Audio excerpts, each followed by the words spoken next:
نافرمانیاں کرنے کے بعد بندہ عالم دین کی بارگاہ میں حاضر ہوتا ہے اور کہتا ہے صاحب اسلام پر بڑے خطرے ہیں، اسلام بڑی مشکل میں ہے، دیکھیے ہماری اذانیں بند کر دی گئی، دیکھیے ہمارے بھوشن خانے بند کر دیے گئے، دیکھیے فلاں کام ہو گیا، فلاں مسجد گرا دی گئی، یہ ہو گیا وہ ہو گیا، یعنی اسلام کے بارے میں اتنا فکر مند ہے کہ اسلام مٹ جائے گا، کہیں ایسا نہ ہو کہ اسلام پر کوئی آنچ آ جائے، کہیں ایسا نہ ہو کہ اسلام کا قانون بدل دیا جائے۔ سنو اے سنگاپور میں رہنے والوں، میں تم کو ایک جملہ دینے جا رہا ہوں، اسلام کی فکر بعد میں کرنا، اللہ کی عزت کی قسم دنیا میں کسی ماں نے ایسا لال چلا ہی نہیں جو اسلام کی عزت پہ ہاتھ پیدا کر سکے، کیونکہ اسلام کی حفاظت کی ذمہ داری تمہارے اور ہمارے جیسے کمزور کندھوں پر نہیں ہے، اسلام کی حفاظت کی ذمہ داری آج بھی غوث الاعظم کے کندھوں پر ہے، آج بھی غریب نواز کے کندھوں پر ہے، آج بھی مخدوم سمنا کے کندھوں پر ہے، آج بھی اعلیٰ کے کندھوں پر ہے۔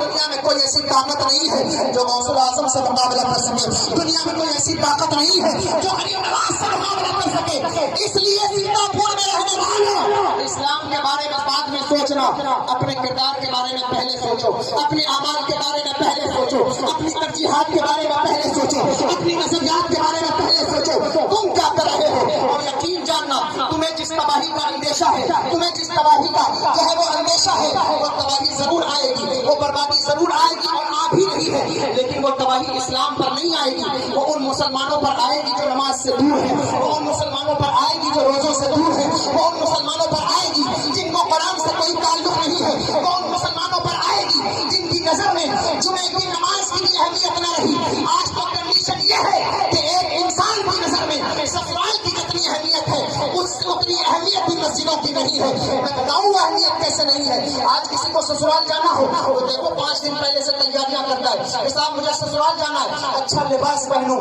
غسل کروں، شیونگ بھی کرا دوں، گاڑی بھی دھل لوں، وقت سے پہلے نکلتا ہے کہ آج سسرال جانا ہے۔ نکلتا ہے یا نہیں نکلتا؟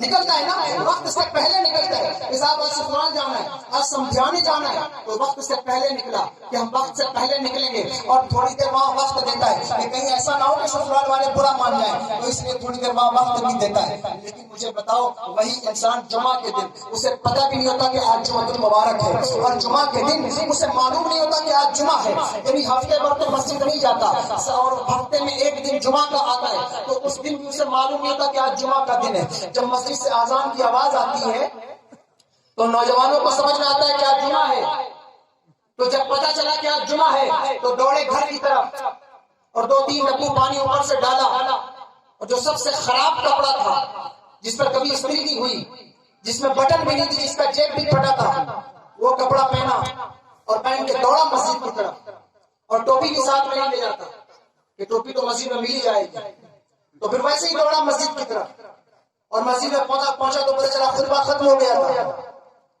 اور خدا نہ خواستہ کبھی خطبے سے پہلے پہنچ جائے، تقریر سے پہلے، تو مسلمانوں کی بے چینیاں دیکھو، جو لوگ مسجد میں تقریر سے پہلے پہنچ جاتے ہیں ان کی بے چینیاں دیکھو کہ وہ کیسے بے چین ہوتے ہیں۔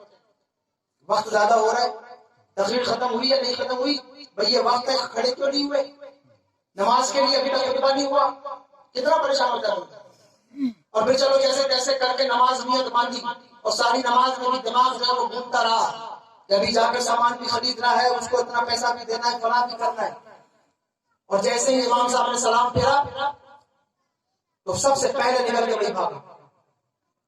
اور اب تو مسجد سے 3 بار لوگ نکلتے، کچھ لوگ تو ایسے ہو گئے جو پہلے تو لوگ دعا کر کے جاتے تھے، لیکن اب ایسا بھی گروہ پیدا ہو گیا جو بغیر دعا کی بھاگ جاتے ہیں، اور ان سے پوچھو کبھی کہ دعا کیوں نہیں کرتے، تو وہ کہیں گے کہ صاحب نماز لکھی ہے، دعا کہاں لکھی ہے، کہ جو دعا بھی کرنا ہے یہ کہاں لکھا ہوا ہے۔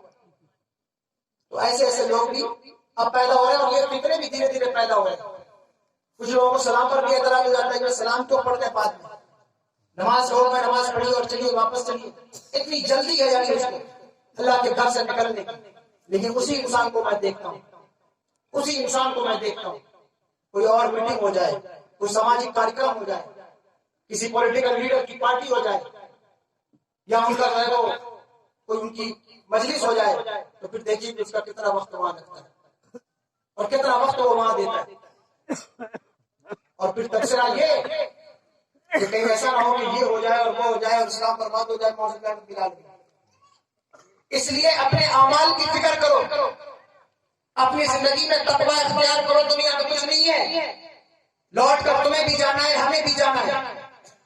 مال و دولت آ جائے، سرمایہ آ جائے تو یہ نہ سوچنا کہ ہو سکتا ہے اللہ کا فضل ہے اس لیے بہت کثرت سے دولت آ رہی ہے۔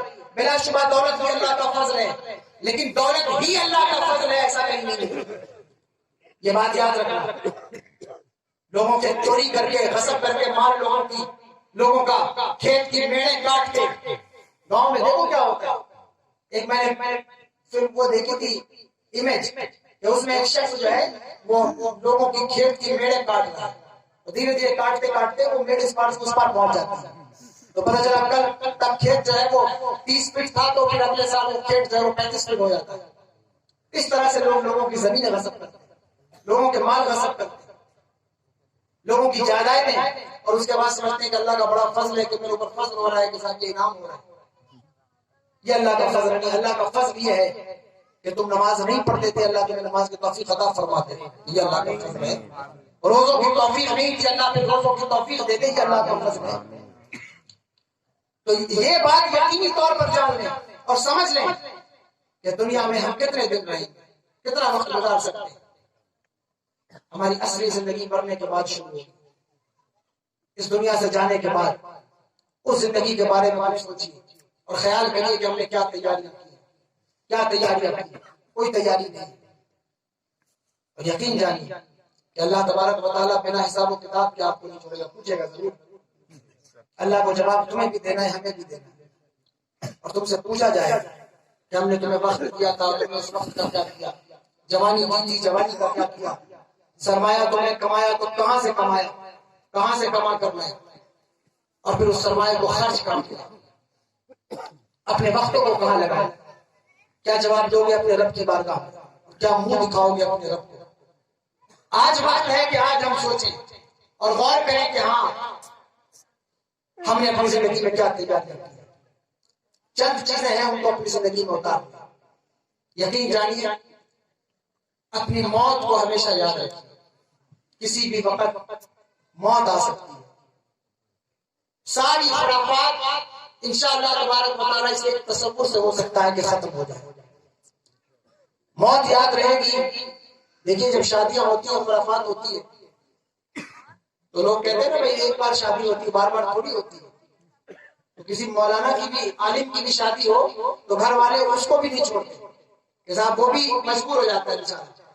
کوئی حافظ صاحب ہو، مولانا صاحب ہو، وہ چاہیں بھی کہ ہم اسلامی طور پر شادی کریں تو گاؤں والے، گھر والے نہیں کرنے دیتے کہ ایک بار شادی ہوتی ہے۔ میں کہتا ہوں شادی تو ایک دو بار ہو بھی سکتی ہے، لیکن موت ایک ہی بار آتی ہے، موت کسی بھی وقت آ سکتی ہے۔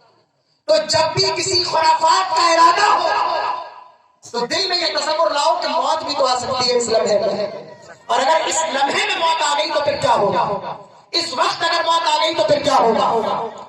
اس لیے کبھی بھی خرافات کرنے سے پہلے یہ ضرور سوچو کہ کہیں ایسا نہ ہو کہ اسی لمحے میں میری موت آ جائے پھر میرا کیا بنے گا۔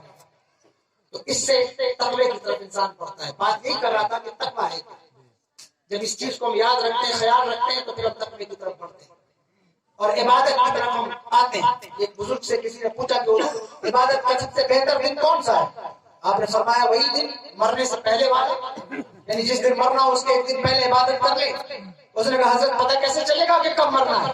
کہا پھر ایک کام کر، ہر دن یہ سمجھ کے کل مرنے والا ہوں اور ہر اس سے پہلے والے دن میں عبادت کر۔ تو ہر لمحہ تم یہ سمجھو کہ پتہ نہیں اگلے لمحہ میں ہم رہیں گے لمحے میں یا نہیں رہیں گے۔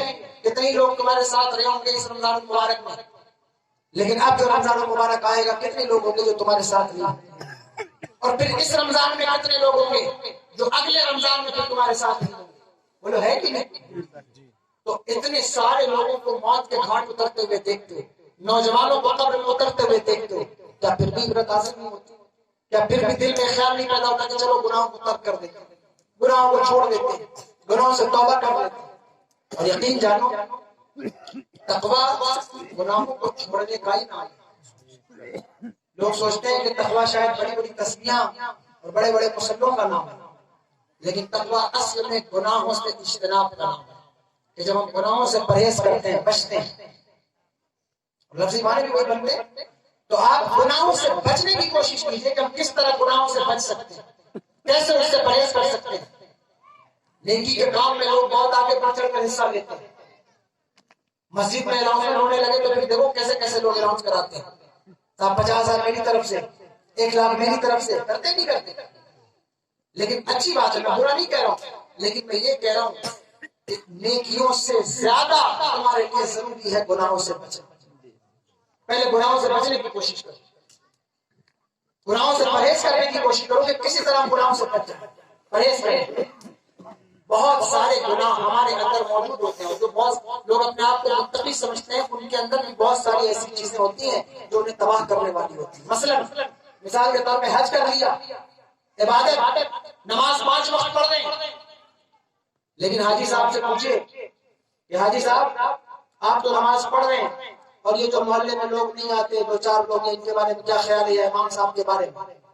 تو حاجی صاحب کا رویہ دیکھیے پھر وہ کیا جواب دیتے ہیں۔ یعنی نیکی کرنے کے بعد تکبر کا پیدا ہو جانا یہ انسان کو برباد کر دیتا ہے۔ اس سے بہتر اگر کوئی گناہ کر کے اس پہ شرمندہ ہو جائے تو اللہ تبارک و تعالیٰ اس شرمندگی کو زیادہ پسند فرماتا ہے۔ نیکی کر کے تکبر نہ کیا کرو، نیکی کر کے گھمنڈ نہ پیدا کیا کرو کہ میں نے یہ کام کر لیا تو شاید میں نے بہت بڑا تیر مار لیا۔ نہیں، یہ تو اللہ جانتا ہے، اللہ ہی بہتر جانتا ہے کہ تیری نیکی قبول بھی ہوئی ہے یا نہیں قبول ہوئی ہے۔ حضرت عمر بن خطاب رضی اللہ تعالیٰ عنہ عید کے دن پھوٹ کر رو رہے ہیں مسجد میں۔ کسی نے پوچھا حضرت کیا بات ہے، کیوں رو رہے ہیں؟ فرمایا رو اس لیے رہا ہوں کہ مجھے پتہ نہیں ہے کہ پتہ نہیں میرے روزے قبول ہوئے ہیں یا نہیں قبول ہوئے، اس لیے رو رہا ہوں۔ اور ہمارا حال دیکھو، ہماری کنڈیشن کیا ہے؟ 30 دن کوئی بندہ تراویح پڑھ لے تو اس کا سینہ ہی پھول میں سے باز ہی نہیں آتا، اور پورے علاقے میں اعلان کرتے ہیں کہ 30 دن ہم نے تراویح پڑھی ہے، ہم نے روزہ رکھا ہے۔ ایسا نہیں، یہ بات یقین جانیے، دوسروں کو خود سے بہتر سمجھنا یہ بھی تقویٰ ہے۔ تقوی کی ڈیفینیشن بیان کرنا ہونا، دوسروں کو خود سے بہتر سمجھنا یہ بھی تقویٰ ہے۔ بلکہ صوفیاء کے یہاں یہ تقویٰ ہے، یہ تقویٰ ہے کہ دوسروں کو خود سے بہتر سمجھنا۔ ساری خوبیاں اپنے اندر ہی نہ دیکھنے لگو، جب بڑوں سے ملو تو یہ سوچ کر ملو کہ یہ بڑا ہے، اس نے عبادت زیادہ کی ہوگی، ریاضت زیادہ کی ہوگی، اس کی نیکیاں زیادہ ہیں۔ اور جب چھوٹوں سے ملو تو یہ سوچ کر ملو کہ یہ چھوٹا ہے، اس کے گناہ کم گناہ کیا ہوں گے، یہ سوچ کر ملا کر۔ یہ بھی تقویٰ ہے۔ اب لوگ اس کو چھوڑ دیتے ہیں، اور اگر 2-4 خوبیاں اپنے اندر جمع ہو گئی تو پتہ چلا اسی پر مگن کے ساتھ یہ خوبیاں تو میرے اندر ہیں، اب دوسروں کی ضرورت کیا ہے، اور دوسرا تو بیوقوفی ہے۔ نہیں، ایسا نہیں، یاد رکھیے دوسروں کو خود سے بہتر سمجھا کرو، لیکن ہاں اس بات کا ضرور خیال رکھنا کہ تقویٰ اختیار کرنے کے بعد جب تقویٰ دل میں اتر جائے، پرہیزگاری کی توفیق مل جائے، تو لوگوں کو بھلائی کی طرف لانے کی کوشش بھی کرنا۔ صرف خود بھلائی پر عمل کرتے رہنا اور خود نمازیں پڑھتے رہنا یہ کافی نہیں ہے، بلکہ لوگوں کو بھلائی کی طرف لانا بھی بہت ضروری ہے اور بہت اہم کام ہے۔ یہ جو امر بالمعروف ہے اور نہی عن المنکر ہے یہ بہت ضروری ہے۔ اگر آپ نماز پڑھتے ہیں تو گاؤں میں بسنے والے، محلے میں رہنے والوں کو بھی نماز کی دعوت دیجیے اور ان کو بھی نماز کے لیے کہیے۔ کسی ولیمے میں جانا ہو تو انسان 2-4 ساتھی ڈھونڈ لیتا ہے کہ کس کے ساتھ جایا جائے گا، لیکن نماز پڑھنے کے لیے لوگ ساتھی نہیں ڈھونڈتے۔ جب گھر سے نکلو تو 1 لوگوں کو ساتھ میں لے لیا کہ تم بھی چلو میرے ساتھ نماز پڑھنے کے لیے۔ خاص طور پر جو مسجد کے صدر ہیں یا جن کو یہ عہدہ ملا ہوا ہے، ان کی ذمہ داری ہے کہ وہ ذرا نمازیوں کی تعداد بھی بڑھائیں اور کوشش کریں کہ نمازیوں کی تعداد بڑھے۔ کامیابی کا معیار صرف یہ نہیں ہے کہ مسجد 3-4 منزلہ بن جائے۔ درود پاک پڑھ اللہ محمد صلی اللہ علیہ وسلم علی بعد محمد صلی اللہ علیہ وسلم صلاۃ و سلام علیک یا رسول اللہ صلی اللہ علیہ وسلم۔ صرف یہ معیار نہیں ہے کہ مسجدوں کی جو ہے وہ تعمیر ہو جائے اور بڑی بڑی مسجدیں بن جائیں، کیونکہ یہ بات بھی میرے پاس آئی ہے کہ میں بولوں گا اس پر، لیکن یہ بہت ضروری ہے کہ نمازیوں کی تعداد بڑھے۔ سال بھر میں 1 مرتبہ جب مسجدوں کا پوسٹر ریلیز ہوتا ہے، آپ دیکھیے، ہم یہ سمجھتے ہیں کہ شاید بہت بڑا مینار ہم نے بنا دیا تو یہ بہت بڑی کامیابی ہے، یا ہم صدر تھے ہمارے پیریڈ میں یہ مسجد بنی، اے سی بھی لگ گیا، پنکھا بھی لگ گیا، یہ بھی ہو گیا، وہ بھی ہو گیا، بہت اچھی بات ہے، بری بات نہیں، بہت اچھی بات ہے، قابل مبارکباد ہے آپ، کہ آپ یہ کام کرا رہے ہیں، لیکن اگر آج کے پیریڈ میں نمازیوں کی تعداد بڑھتی تو اس سے اچھی بات کیا ہو سکتی ہے؟ نمازیوں کی تعداد بڑھنا بہت ضروری ہے۔ اگر کوئی کسی کو صدر بنائے تو صدر کی سب سے پہلی ذمہ داری یہ ہے کہ صدر تمہیں بنایا جا رہا ہے اس کنڈیشن کے ساتھ کہ نمازیوں کی تعداد ذرا بڑھا دینا، پھر وہ محنت کرے، کوشش کرے۔ اس پر محنت نہیں ہوتی، کوشش نہیں ہوتی، کوشش ہونی چاہیے، محنت ہونا چاہیے کہ نمازیوں کی تعداد بڑھے۔ مسجدوں کی تعمیر بھی بہت ضروری، اہم کام ہے کہ مسجدوں کی تعمیر ہو، انہیں بنایا جائے، سنوارا جائے۔ لیکن مسجدیں بنانے سے کیا فائدہ اگر اس میں کوئی نمازی نہیں پڑھ رہا ہے، کوئی عبادت ہی نہیں کر رہا ہے؟ پھر اس کے نتیجے میں ہوتا کیا ہے کہ دھیرے دھیرے جہاں مسجدیں ویران ہوتی ہیں، مسجدوں سے اذان کی صدائیں بھی بند ہو جاتی ہیں، پتہ چلا کوئی امام صاحب بھی نہیں ہے نماز پڑھانے والے، بہت سارے کام ایسے جہاں چلے جائیں گے تو پتہ چلتا ہے کوئی ہے ہی نہیں نماز پڑھانے والے، لوگ اپنے سے آتے ہیں، اپنے سے نماز پڑھ کے چلے جاتے ہیں۔ اللہ نے اتنی توفیق دی ہے، بچوں کے ٹیوشن کے لیے 500,000 روپے لوگ رکھتے ہیں، بڑے بڑے ٹیوشن لگواتے ہیں، اچھے اچھے انسٹیٹیوٹ میں بچوں کو پڑھواتے ہیں، لیکن 2-4 ہزار روپے امام سے تنخواہ افورڈ نہیں کر سکتے۔ تو پھر یہ بھی بات آتی ہے کہ مسجد تو بنائی، موزائیک لگایا، ٹائلس لگائی، ماربل لگایا، لیکن امام صاحب کی تنخواہ نہیں بڑھائی۔ کوشش کریے کہ اپنے اماموں کی تنخواہ بڑھائیے، جو آپ کے امام ہیں، علماء ہیں، 2-4-5 ہزار روپے ہوتا کیا ہے، اپنے اماموں کی تنخواہ بڑھائیے۔ اور یہ بہت بڑا کام ہے، بہت بڑی بات ہے۔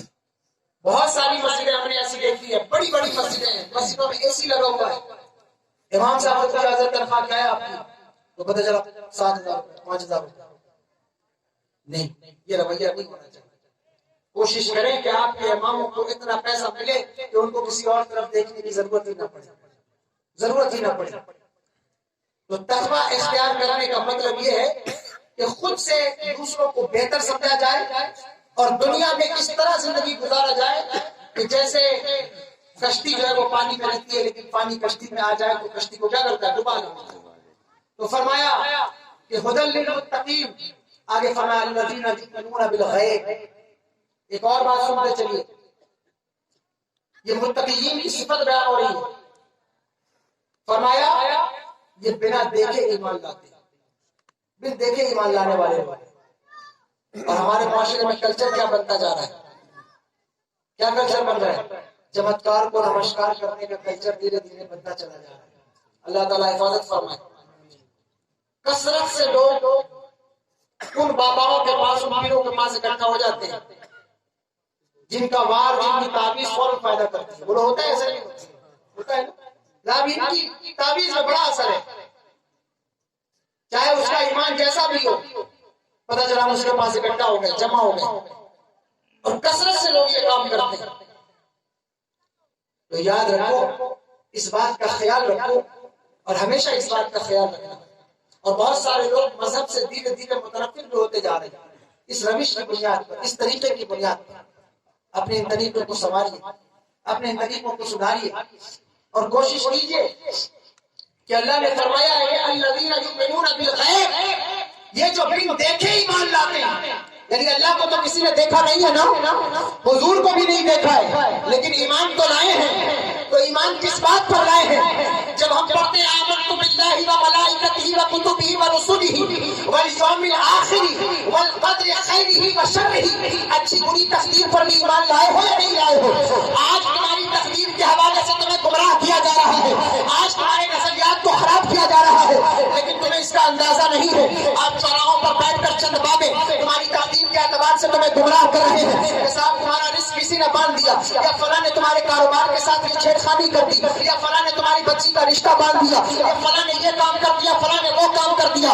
تو سنو، جب ہم ایمان لاتے ہیں تو کہتے ہیں کہ اچھی بری تقدیر پر بھی ہم ایمان لائے ہیں۔ اگر دکھ کا دن اللہ نے دیا ہے تو سکھ کا دن بھی وہی دے گا، اور ان باباؤں کے چکر میں توکل سے ہاتھ نہ دے بیٹھو، اپنے رب کی بنائی ہوئی تقدیر پر ایمان رکھو۔ اللہ نے وعدہ فرمایا ہے ان مع العسر یسرا فإن مع العسر یسرا، اگر کوئی مصیبت کی گھڑی آ جائے تو مصیبت کے گھڑی کے بعد آسان کی گھڑی بھی وہی رب قدیر پیدا کرتا ہے، وہی رب قدیر تمہیں مشکلوں سے نکال کے آسانیوں کے گھاٹ اتارتا ہے۔ اس لیے اپنے ایمان کو چند روپوں کے چکر میں اور چند باباؤں کے چکر میں خراب نہ کرو.